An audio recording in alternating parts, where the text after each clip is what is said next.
Un jour, un homme de ménage a découvert par hasard une jeune fille en train de choisir un partenaire de danse. Mais les candidats qui se présentaient étaient soit maladroits sur la piste, soit trop faibles physiquement, incapables même d'exécuter les portées les plus basiques. Alors que la jeune fille elle était déçue, l'homme de ménage s'est porté volontaire, affirmant que tout cela était un jeu d'enfant pour lui. En entendant ces paroles présomptueuses, la jeune fille a instantanément été envahie par le doute et le mépris. Mais pressée par le temps, en regardant le garçon s'éloigner, elle a finalement décidé de tenter le coup. Très bien, attends. Attrape-moi.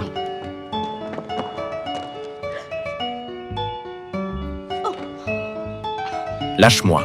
À partir de ce jour, non seulement l'homme de ménage a été dispensé de ses tâches de nettoyage, mais il est aussi devenu le partenaire de danse attitré de la jeune fille.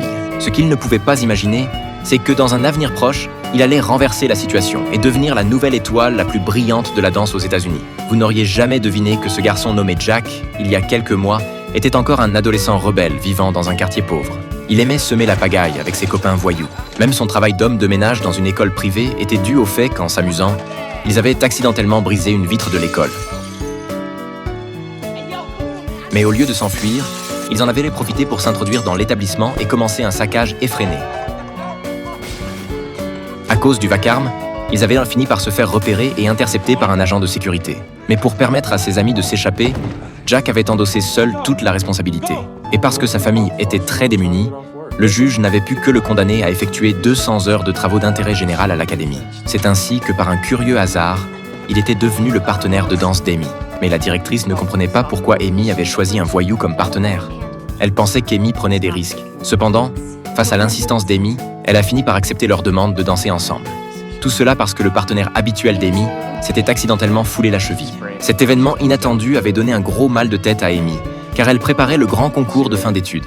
Elle avait immédiatement pensé à son petit ami, mais ce dernier avait trouvé toutes sortes d'excuses pour se défiler.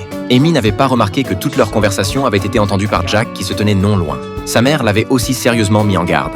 Si elle ne se distinguait pas lors de ce concours, elle devrait se contenter d'une université ordinaire. Mais pour Amy, la danse était un rêve passionné depuis sa plus tendre enfance. Sans surprise, dès le premier jour de répétition, Jack est arrivé en retard. Il ne portait pas les collants que Amy lui avait pourtant vivement recommandés. Même pendant les répétitions, il affichait constamment une attitude désinvolte et nonchalante, comme si cela ne le concernait pas. Amy en était consternée. Mais Jack, habitué à une liberté débridée, ne comprenait presque rien à ce style de danse et d'entraînement. Il en éprouvait même un certain rejet. C'est alors que le petit ami d'Amy est arrivé. En voyant sa copine s'entraîner avec un autre homme, il a été instantanément envahi par la jalousie. Dans ses paroles, il raillait Jack avec sarcasme. Mais à sa grande surprise, Jack avait un tempérament encore plus fort que le sien et la même